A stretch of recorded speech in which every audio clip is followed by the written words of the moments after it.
Welcome to the first episode of Stories of Awakening podcast. Oh my god, I'm so excited and nervous at the same time. I've been postponing this for a few months now for different reasons. I felt I wasn't ready, maybe it was true. I felt it needed to be perfect, and it will never be perfect. So I will drop all of these expectations and just know there will be some grammar mistakes, especially in English. My pronunciation will not be perfect, but I hope you will understand the main concept that I want to share. And as I shared in the introduction, my main intentions, today I wanted to share more about my story. So I will start with my story, and then, as I said, I will invite many people that are fellow travelers that I met along the way, and I really hope that their their stories will inspire you too. So I don't know exactly where to start with my life, but let's see what comes through, and I hope it will be useful for you to hear. And if you're not interested in my life and in my story, just skip this episode. Um, so I was born in Italy, in a beautiful city called Torino in the northwest of Italy. And since I was a kid, I wasn't, I really didn't know what I wanted to do as a grown up. Maybe when I was very little, I was playing often to be a hotel owner, so maybe this is what I wanted to do. But there were many kids, they knew that they wanted to be an astronaut or they wanted to be a chef or whatever. I never had a clear idea what I wanted to do. Growing up in high school, for example, I remember um, I was really interested in science and philosophy. Science, I mean more biology, chemistry, those were things that were really interesting for me. How the body works, for example. And philosophy was really, really interesting for me. Maybe that was my favorite subject. Um, and I remember since I was a kid, I was asking myself, who am I? Why am I here? And I realized that these philosophers started like that as well. They were asking themselves the same questions. So, and they received some answers. So I was really interested in that. But um, both science and philosophy didn't I couldn't combine them together at the time. And also I didn't want to spend my time, my life in labs doing, analyzing cells or things like that, or doing researches. I couldn't see myself like that. And in terms of philosophy, I'm sure it was a limiting belief, but the only way um, I could see myself having a job after studying philosophy was actually maybe teaching philosophy at university. And there was this belief, and there is still this belief in Italy, that if you study philosophy, for example, you will be unemployed forever. So I didn't want to risk it, and I never thought about carrying on studying that subject that probably was my favorite. I was also very good at sports. I played sports all my life. My favorite were team sports, especially. I played volleyball for many, many years, and I really enjoyed it. But again, it wasn't my passion. I knew some people that would have played volleyball night, day, weekends, during the week, all the time. Um, I wasn't that passionate. I really enjoyed it. I was good at it. I made great friends there. What I was enjoying, it was more the collaboration that we were having while we were playing, and it wasn't um, about winning or losing. It was about the connection that I was making with my teammates, I think. And I really, really enjoyed that part. Um, so I think most of my friends or even my parents, um, they were thinking that probably I would have done something related to sports. But I was sure I didn't want to do it as a job, and I didn't want to be a sport coach, funny enough, um, or a gym instructor. I couldn't see myself doing these things. So at the time, at the end of high school, I decided that I wanted to go to university anyway, mainly because I didn't know what job to do otherwise. And I needed more time to think, but at the same time, I needed to choose a direction already. So, after months and months of thinking, one day I remember about, I started to think about finance and economics. And I felt it right actually. I felt okay, yeah, this is something that I could do. And I asked my dad about it because he worked in financial institutions all his life, and he recommended it. And also observing his life, I didn't mind his lifestyle and the money that he was making, the working hours, even if it was sometimes long hours, but I had weekends that were free. So this is the way I chose. And also, I think many people choose that path when they don't know what else to do because it gives you probably broader yeah, it gives you a lot of opportunities in work to work in different fields. So I decided to to go for finance, studying financial markets, a bit of economics as well, and I didn't mind the studies. I actually found them fascinating, and I realized that some of the things needed to be learned at school, the basics, how the financial markets are moving, or the economy is moving, and also how to invest money and save money and pensions and things like that. So it was very interesting, but those years for me were horrible. I mean, it was super stressful. I felt it super competitive.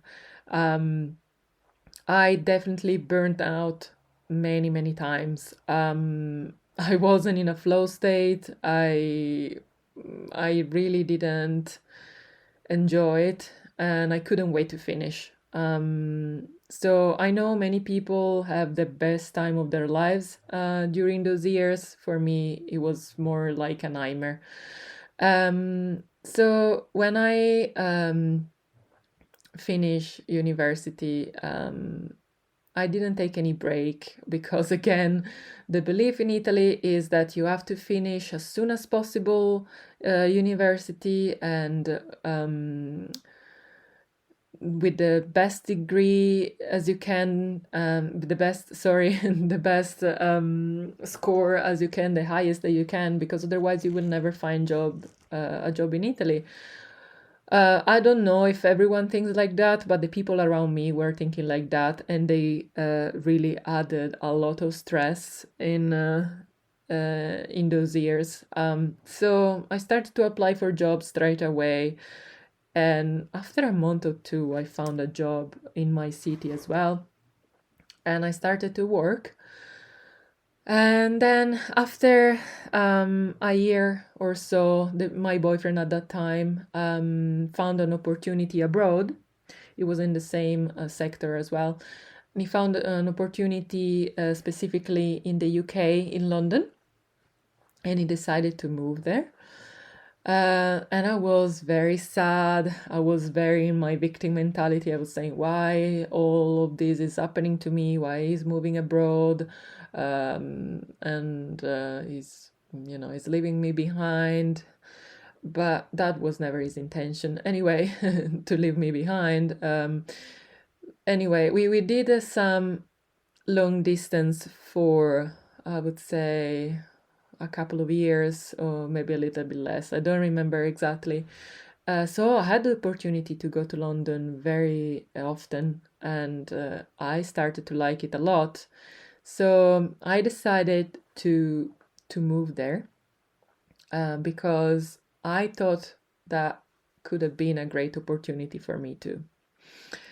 So I moved there, and I would say I can say it now. I couldn't say it when I did it. I couldn't imagine the consequences of that choice, but I can say now that that was the best choice of my life so far. And it really transformed my life. And I know many people say that when you travel or you live abroad, your mind expands, you see the world in a different way. And this is exactly what happened to me. I was, for the first time in my life, far away from my family, my culture, the environment I grew up in, with people from all over the world, completely different backgrounds, and I was constantly learning different points of view. So for me, was really life changing. And because of that, I think I realized that with my partner would have never worked. We grew up in different directions. Um, I had a different point of view now about everything. Different point of view, basically about almost everything. So we broke up, and I took it as an opportunity to really start from scratch again, building a life that was more of what I wanted and less of what other people wanted for me, and the influence that I had, direct or indirect, from my culture and environment I grew up in. So that was really the start of my transformation. Also, I had so many changes in that city. And it really destabilized me a lot because I wasn't used to changes at all. I grew up in the same village where I was born in. I always had the same friends. Nothing really changed in Italy for me, and I think is quite common. But in London, things were changing constantly, and I really wasn't used to it. I stayed there in total of 8 years, and I changed 4 jobs, 7 houses, so many group of friends. It was really a lot for me to deal with. But the positive thing was that I could see some people that were dealing with these changes with a peace of mind. They really knew that it was for the best. They weren't stressed about it. So I could see there was a way to leave these changes with another perspective. And so I found another boyfriend there, and I broke up with that boyfriend too. And there were also many other friends that were in the same group. And basically what happened there is that I lost everything at the same time, and I was living abroad and I wasn't happy in my job. So there were a lot of things at the same time that really I wasn't happy about. And I decided that instead of keep trying to change job and find new friends and stuff, I wanted to find some stability inside me, because I could see that other people found it, and or had it. So I decided to go to therapy. That was the thing that I knew at the time that was available. And thanks to a friend, he said, well, I'm trying meditation. It really is really helping me with my studies. He was still studying at university. I can focus much better. I think you should try. So just out of curiosity, without knowing anything about meditation, I started with this app. And since the first session, there was just 10 minutes, I really felt very, very relaxed afterwards. And I started to sleep better. And so I decided to carry on doing it every day. And with a combination of therapy, but I think meditation for me was really the main tool to heal, I really started to see the difference in me.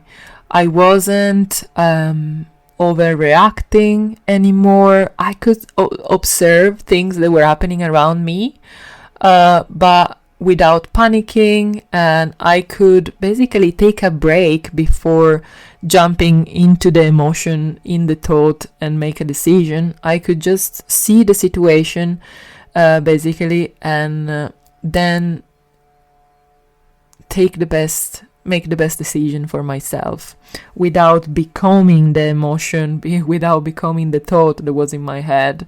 So I found it incredible, and this happened after a couple of months, or even earlier, after a couple of months of practice.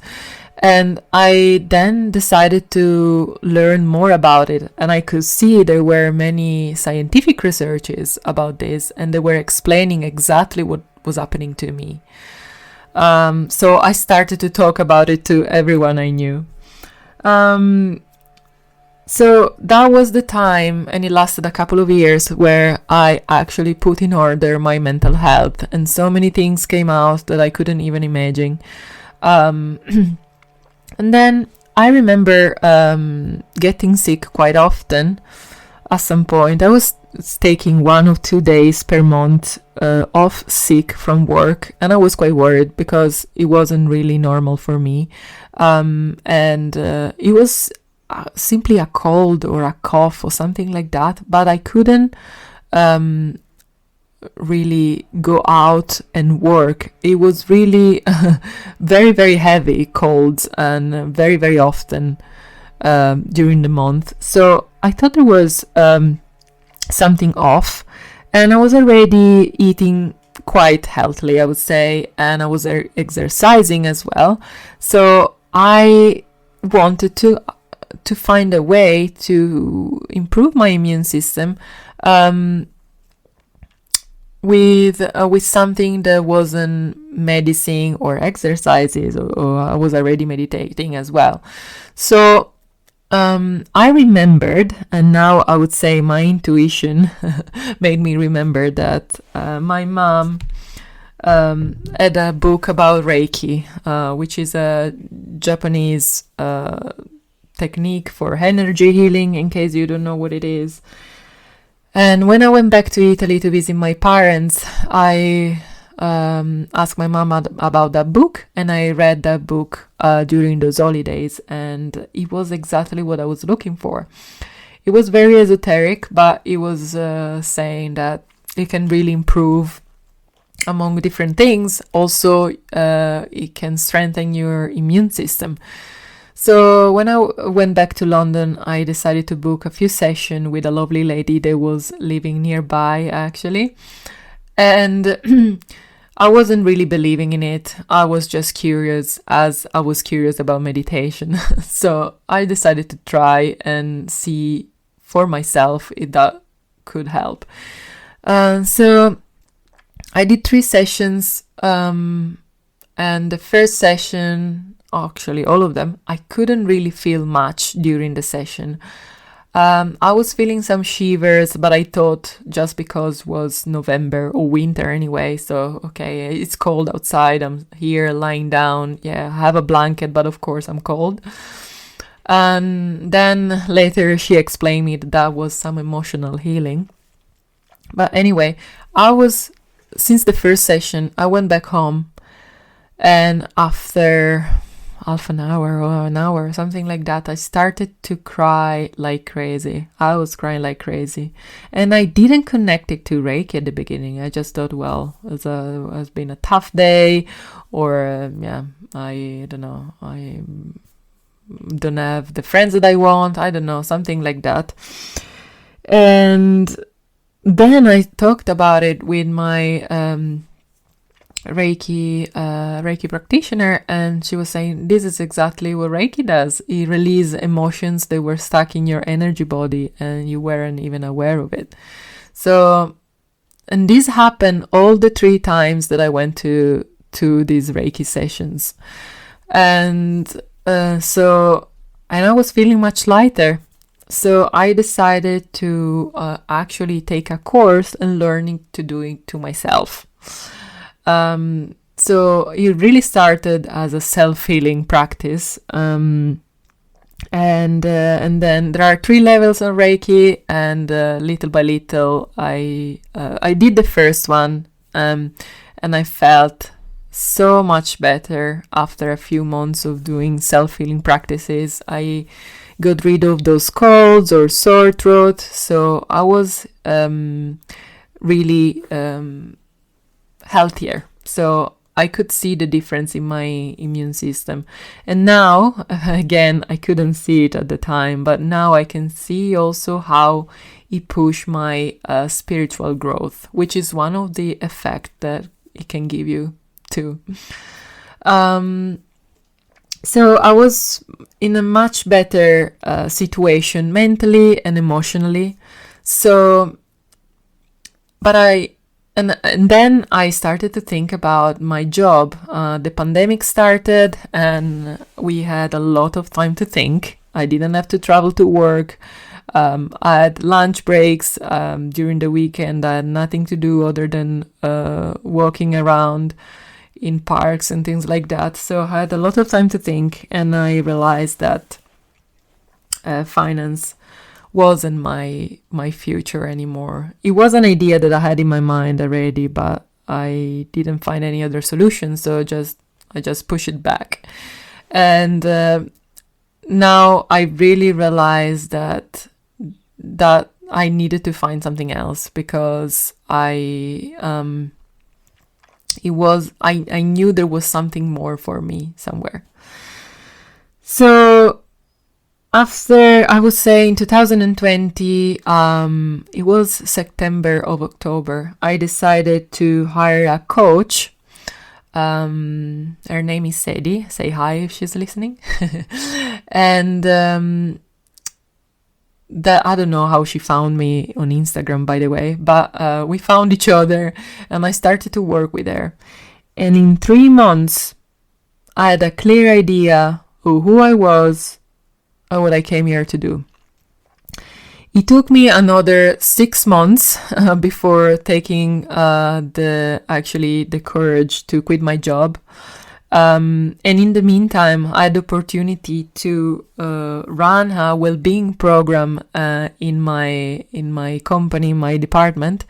Whereas basically, because the bosses were quite worried about the situation and the pandemic, and everyone was kind of going crazy because it was 1 year that we were stuck in our homes, people with kids or people far away from their families. So it was a very difficult situation. So they asked if someone had any idea about how to implement some well-being practices in everyday life. And with all the work that I was doing on myself, I had a lot of ideas. So I suggested a couple of things, and I started to run this well-being program.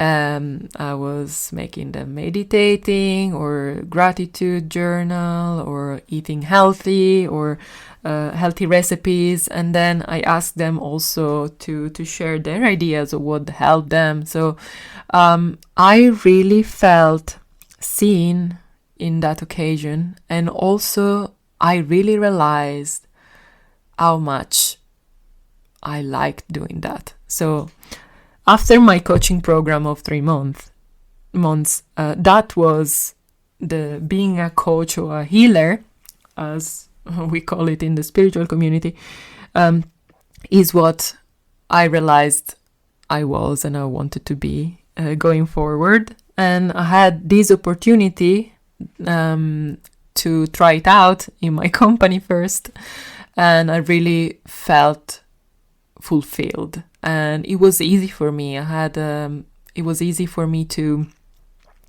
have ideas and suggest things that could help people. And so I decided, that was my future. And I could have done it a bit longer in that company. But the problem is I really wanted to have the freedom to offer whatever I wanted to do. Because maybe now it's already better, I don't know, but offering energy healing in a financial institution is not really the right time yet. I couldn't talk about manifestation or the spirit world like I like. So I couldn't be free to express myself fully. And also, as any other, every company, there are politics, there are bureaucracy, so it's always difficult to organize things in the way you want. So I decided to quit my job, and in the summer of 2021. With not a super clear idea what to do next, to be fair, but I really couldn't work anymore there. I just needed to follow my purpose in life that I was searching for so long, and finally I found it. I was 34 at the time. So I quit my job. And with the courses that I did of self-development, I realized that I was really interested in the subconscious mind, hypnosis, and different tools that I learned, and they helped me. So I found this course that was teaching hypnosis and also other amazing tools that can help us processing emotions and work on our subconscious. And it was also a coaching certification program. And I never thought of being a coach actually before. I thought I was a healer, but I don't know which kind of healer I was. So I started to do some, I subscribed to that course, and it lasted 6 months. And I started to do some practice, and I really realized that was my favorite thing. I was already offering some Reiki sessions, some meditation sessions, very few. I didn't have many clients, but when I started to do some coaching and some practice with clients, I actually realized that was my favorite thing to do. So, that was how I arrived at my Dharma, I would call, which is our soul purpose, our mission in this life. I can talk about it more in other episodes. But yeah, so that's my story. And now I'm here helping people discovering who they are, overcoming limiting beliefs, and really live the life that they always dreamed of. Because if it was possible for me, it's definitely possible for everyone else. Okay, I think I said enough about me for now. And thank you so much for listening up to here. And feel free to reach out to me on Instagram, on my email. I will put it in the notes of the show. And I'll catch you at the next episode.